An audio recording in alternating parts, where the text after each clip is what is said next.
In terms of the ACL reconstruction, there is a standard protocol that we follow, but it can be varied depending on any specifics that might have been done with that particular patient. The graft itself is just a conduit. So the tissue that gets put into the knee undergoes cell death, and it won't be there for very long.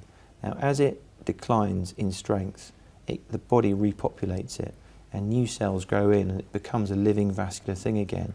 But it's a new living ligament, not the one that you put in there originally.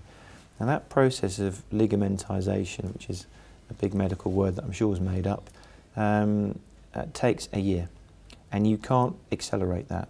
It takes a year for you to get full strength in the graft. Now, it becomes really very weak in the first 4 to 6 weeks, and that's when we don't want patients to fall over.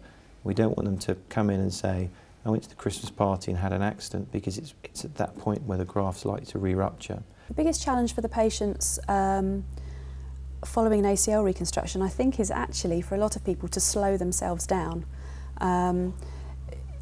Obviously initially there's soreness and there's some pain, but a lot of these are young sporty people and they want to get back to their sporty things.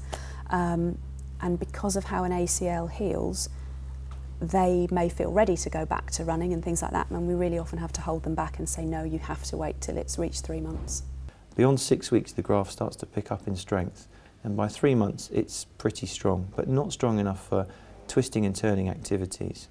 Probably from about the 6-week mark, I would say patients can start to think about going back to the gym, certainly working their upper body and working the non-operated leg, and we'll advise them as they go on in terms of what to do with the operated leg. So work with your physio team to make sure your exercise and rehab programme helps your ACL to heal as effectively as possible.